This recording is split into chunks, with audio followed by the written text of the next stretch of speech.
ask yourself, who's going to make your life better in the next 4 years? I think Donald Trump's the answer to that question. Do you think that one thing that would have helped the massive rates of border crossings would have been the border bill? They keep talking about this border bill, this border bill, this border bill. This is killing me. Reintroducing ourselves? Yeah, just come close to the mic so everybody can, and talk loud. All right, you got it, Well, my name is Bernard, you know what I'm saying? My name is Zahra. 100%. Okay, so we are Kamala Harris supporters. Or Kamala Harris, rather. As of now. Maybe, we'll see. You guys are Trump supporters as of now. Yeah, exactly. Basically, we're gonna talk about we wanted to ask y'all about two main points, right? Which is essentially, we believe that Trump is anti-American, anti-patriotic fundamentally. Our primary opposition to Trump is that he is anti-American and anti-patriotic. He fundamentally undermines American values. Yes, okay. So then... So tell us... Wow, I've heard a lot of things about Donald Trump. I've heard a lot of things that he was racist, I've heard he was homophobic. I've heard he was stupid. I've heard he was even broke. I've heard he was broke. But never have I ever heard that Donald Trump is anti-patriotic. I don't even think his bills are anti-patriotic. I thought Donald Trump was just a well-known nationalist.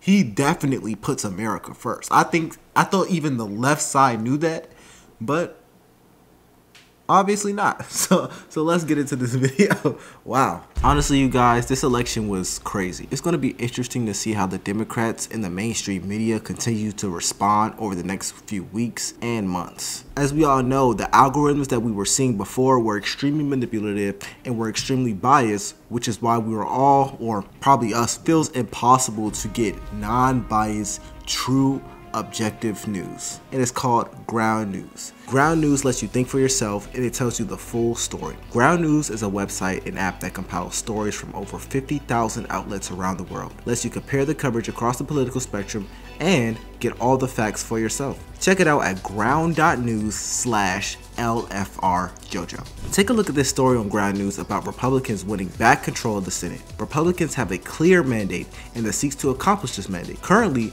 over 400 sources are covering this story. Roughly 35% are coming from the left and 30% are coming from the right. With Ground News, we can compare the headlines ourselves to get a clear picture of how each side is presenting this issue. The headline on the left states, Republicans seize control of the US Senate for the first time in 4 years, while the right headline reads, GOP takes back the Senate majority in devastating blow to Dems. The left-leaning headline uses seize control, suggesting an aggressive takeover. However, the right-leaning headline uses devastating blow to Dems, emphasizing the impact to Democrats. Interesting to see how both of these stories are the same thing, but they're covered differently. If you want to stay informed on important issues and get a full view of news landscape, check out ground.news/LFRJojo.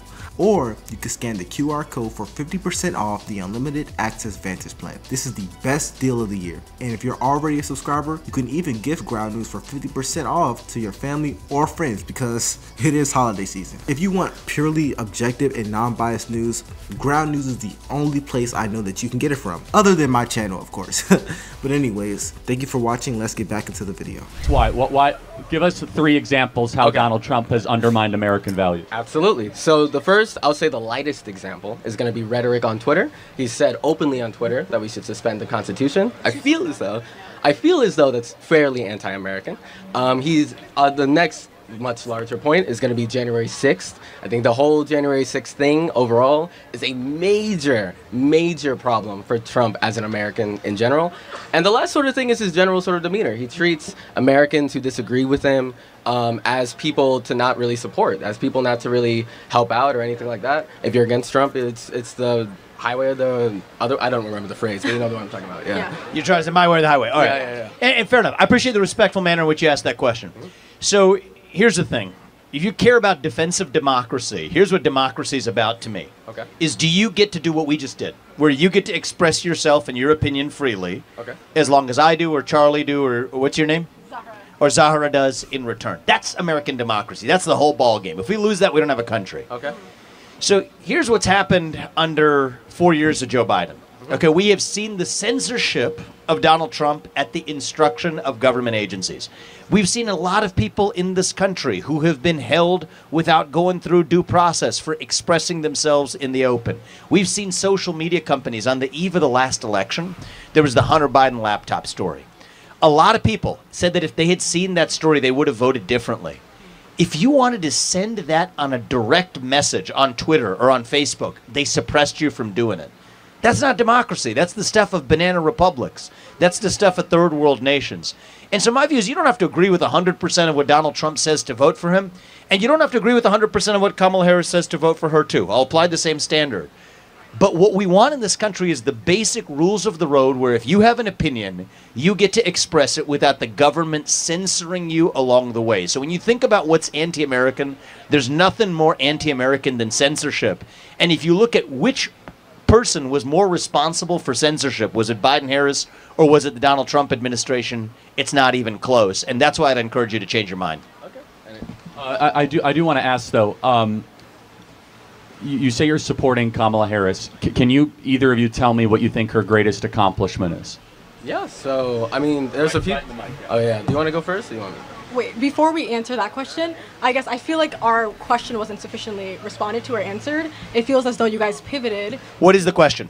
The question is, why do you think that... Okay, so you said he wanted to... So their question stems from Donald Trump being anti-patriotic and anti-American. And they brought up the claim of January 6th is one of them. They brought up his tweets to suspend the Constitution and they brought up his censorship of Americans who disagree with him. When it comes to January 6th, I think people forget what January 6th actually was. And this is not me supporting those events. But let me add some objectivity on what January 6th was. January 6th was a protest initially, or that's what it was phrased to be from Donald Trump's side. Also, Donald Trump did not plan January 6th. Anyways, the people who went out on that day were protesting the election results. That's what they claimed to be doing on that day. They were protesting because they believe that that election did not follow the nation's rules, and they believe that that election was rigged, meaning that it did not go by America's typical election standard. I'm not saying that's what actually happened. I'm just saying that that's what they said. If that's what they believe, these people are patriots.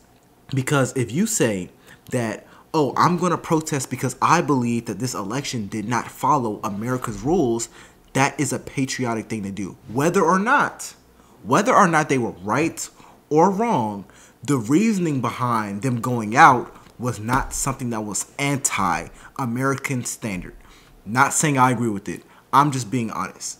That's why they were out there. They weren't out there to go against America necessarily. Although there is some debate on if they did or didn't go against it.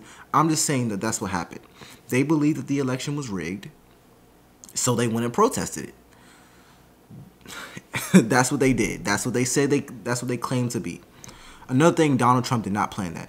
Second point, he's censoring people.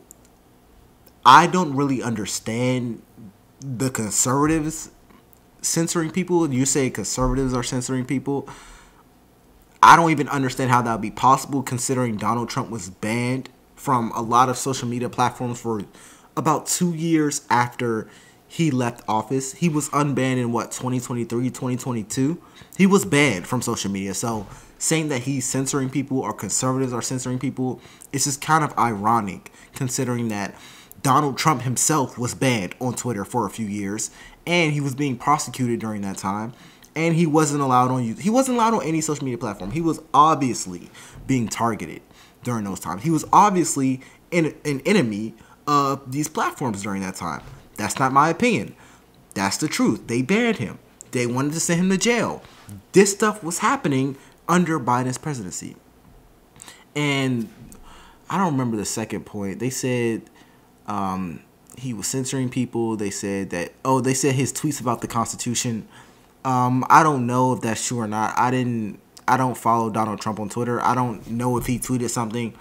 He probably did. That's something that y'all would know. I have no idea. But anyways, let's continue. To suspend the Constitution. Did he do that when he was president?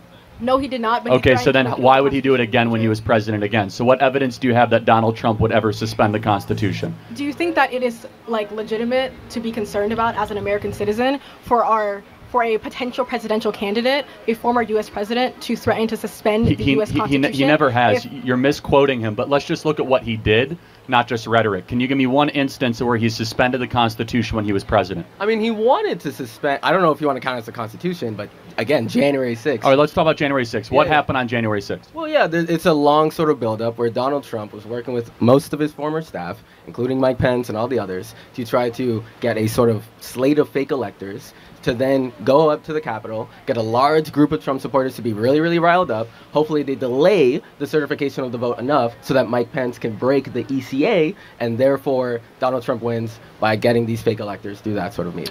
Yeah, or what happened, there was a big rally and he said to peacefully and patriotically march to the Capitol, which you believe in, right? To be able to have freedom of speech. I mean, yeah. And the only person to die on January 6th was a Trump supporter. And that's what I'm saying. Because I feel like people are going to clip my video and think that I'm rallying behind it. But when you look at it from an objective point of view, not left-leaning or not right-leaning, that's what it was at its core. It was a protest, or it was supposed to be a protest. So trying to say a protest is anti-American is in itself a contradiction, because American values align with protesting. That's how America was built, on a protest. We were protesting the ruling from the Great Britain. Or yeah, that's what we were built on. We went to wars to protest their rulings. We went to wars to go against their rulings. That's the foundation of America. But but that's in itself is not anti-American. You get what I'm saying? Anti-American would be going against American rules. It would be going against American values.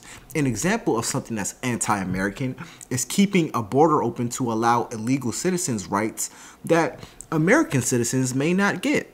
That's anti-American, such as giving debit cards to illegal immigrants when there's a housing crisis. That's anti-American. An anti-American thing can be giving billions of dollars to an outside land when people are struggling to afford groceries. That is anti-American. Not saying that a party did that. I'm just providing hypothetical examples of something that would be anti-American. Killed by one of Nancy Pelosi's bodyguards. So I just want to be clear. Because she was breaking into the Capitol. Oh, so you should Ashley Babbitt should be killed? Wow. Okay, that's a new one. Well, she was.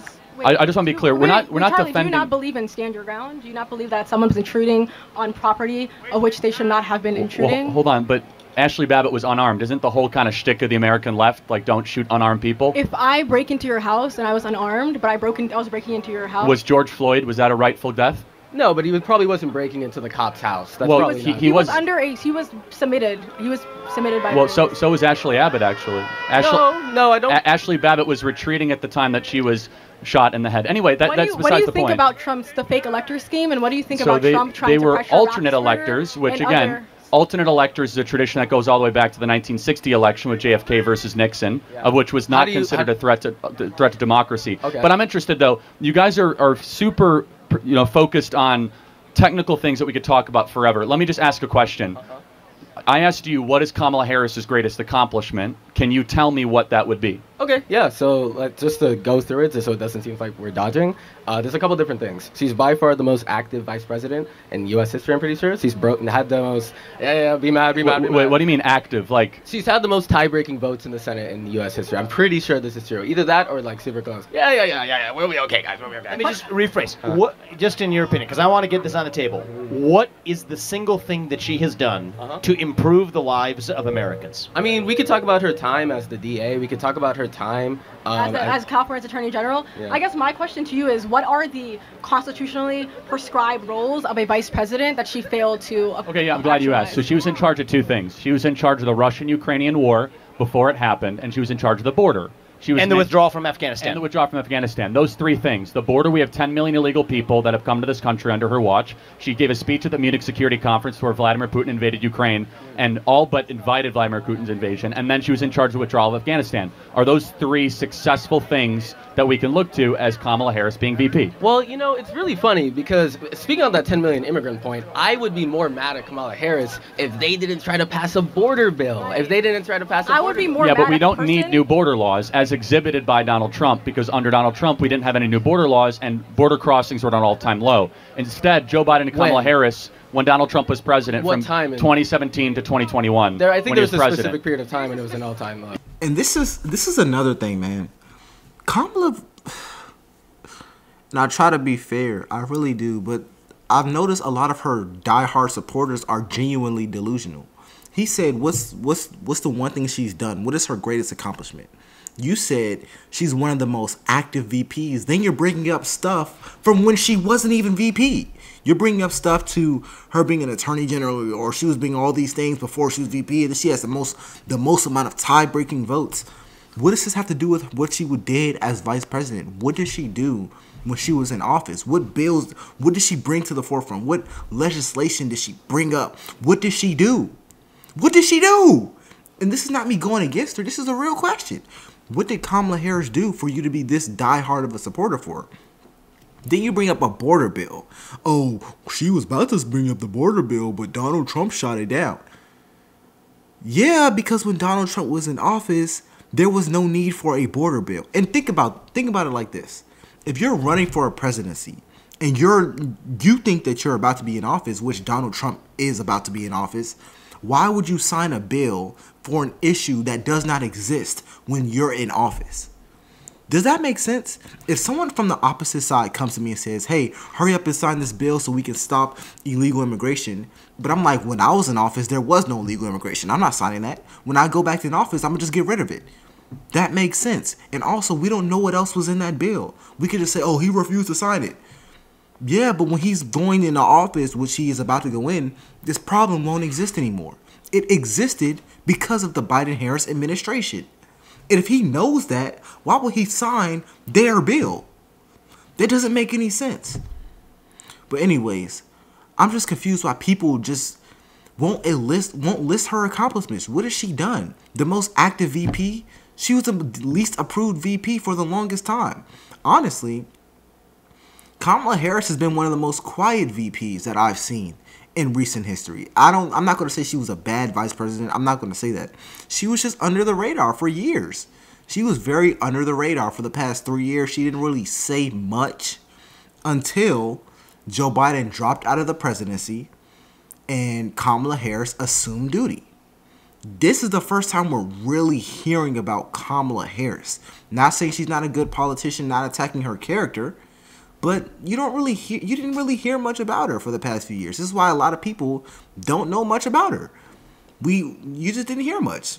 Anyways, let's continue. Yeah, it was an all-time low on an average over the 4 years of Trump being president. But the first thing Joe Biden and Kamala Harris did is they rescinded 65 executive actions that Donald Trump put into place. For example, DNA testing. If I were to ask you how many kids right now are missing from the southern border, how many would you say?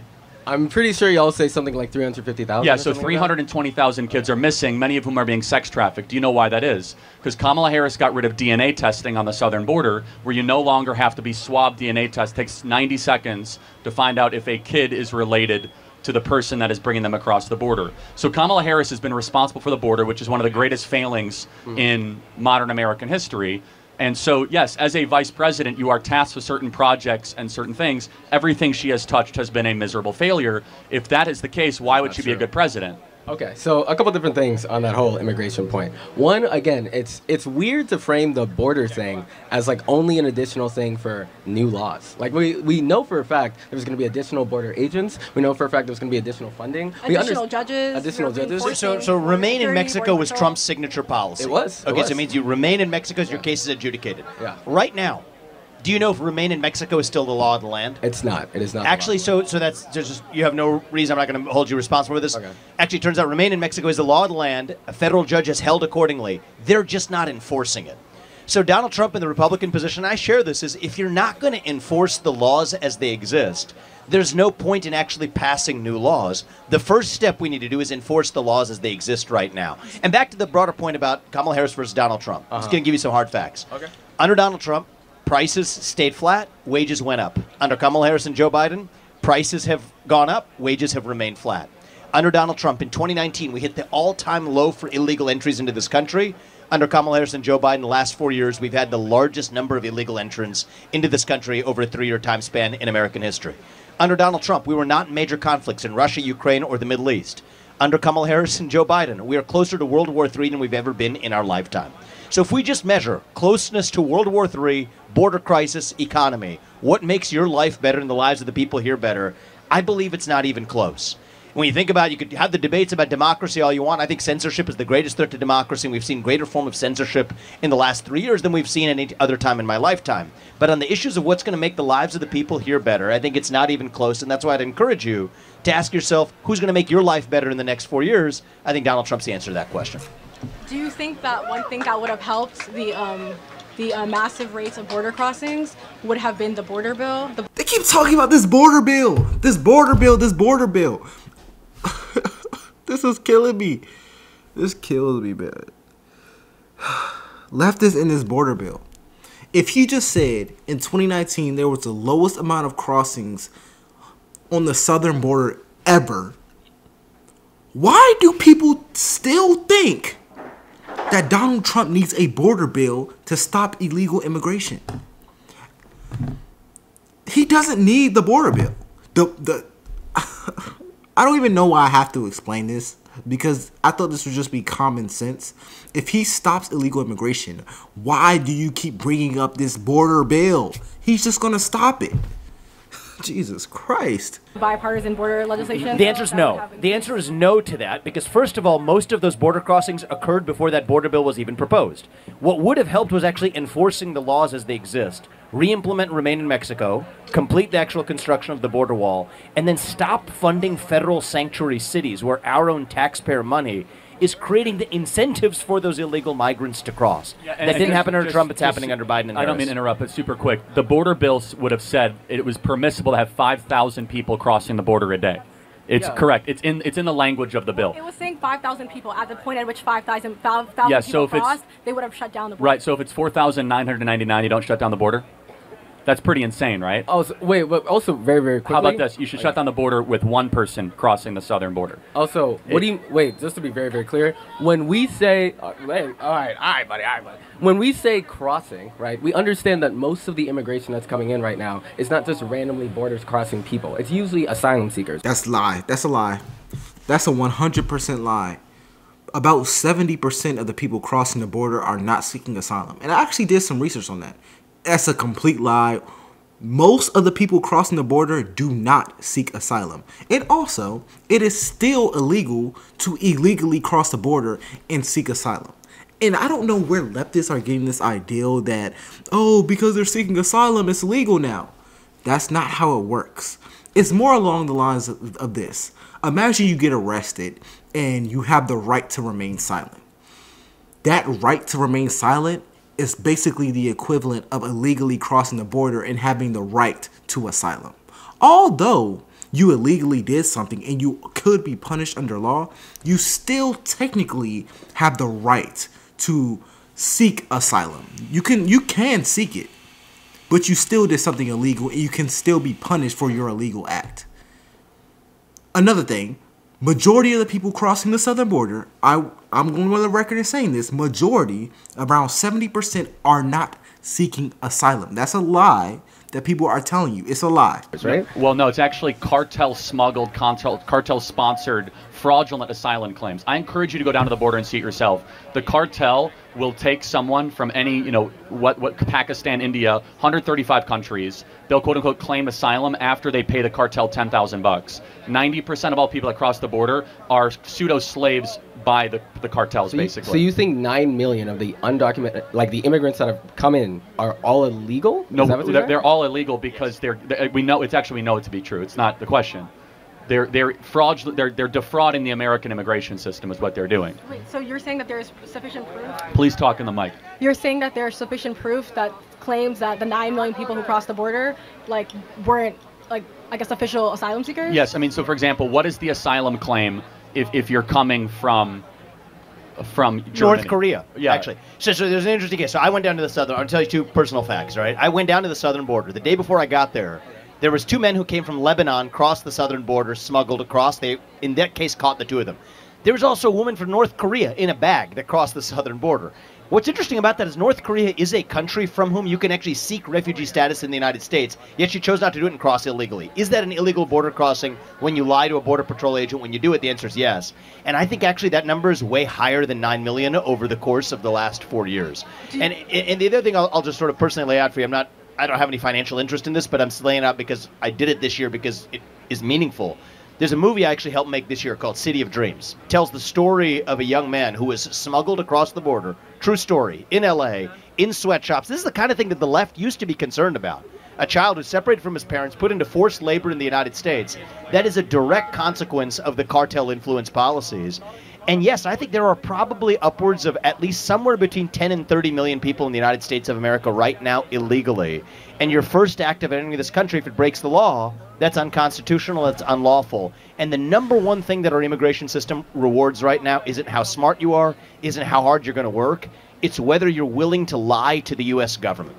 If you say under asylum laws, what it says is if I'm under threat of bodily harm right now for my race or my religion or factors like that, you have to have documented proof. So if you say, I don't have that proof and I'm not really under threat for bodily harm, I don't want to lie, you don't get in. But if you're willing to lie, you check that box on the CBP One app or otherwise, you get in. So right now, our immigration system literally selects for the people who are most willing to lie to the U.S. government to get in.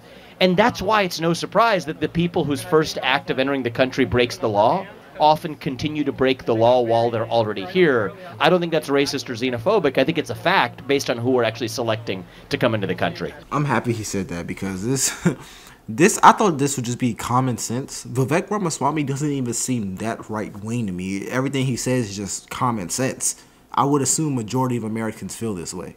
But anyways, if you have any suggestions, comment down below. It's LFR Jojo, and I'll see you on the next one.